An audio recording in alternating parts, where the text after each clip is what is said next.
Dans une déclaration en date du 3 juillet 2025, Olivier Faure, Dilahan Bouteflika et Anna Pic, figures du Parti socialiste français, ont condamné avec fermeté la violente répression des manifestations à Lomé ayant fait au moins 7 morts. Tout en exprimant leur solidarité avec le peuple togolais, ils appellent à un dialogue national inclusif, à la fin du régime autoritaire et à l'ouverture d'un réel processus démocratique.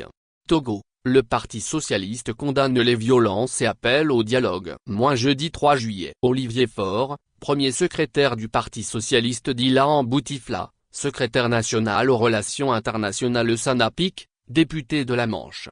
Le Parti socialiste condamne fermement la répression violente des manifestations qui se sont tenues à Lomé le week-end dernier et qui ont coûté la vie à au moins 7 manifestants, sans compter les nombreux blessés, victimes des violences des forces de l'ordre et des milices ayant clairement pour consigne de provoquer la terreur. Au Togo, comme dans l'ensemble de la sous-région ouest africaine, il est temps que cessent les atteintes graves aux libertés publiques et au droit à manifester pacifiquement. La régulation des conflits sociaux et politiques doit se faire dans le respect des droits humains et du droit international. Nous nous tenons aux côtés du peuple togolais, solidaire de son aspiration à la liberté, à la prospérité, à un état de droit respectueux de tous et surtout à une alternance politique, après plus de 4 décennies d'un monopole du pouvoir aux mains d'une frange étroite de la population.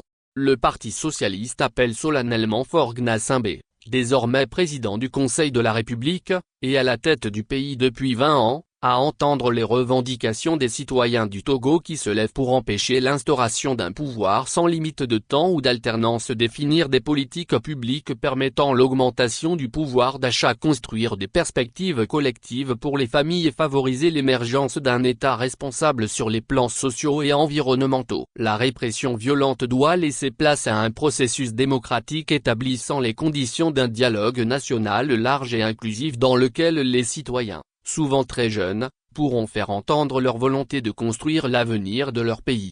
@togoactualité.com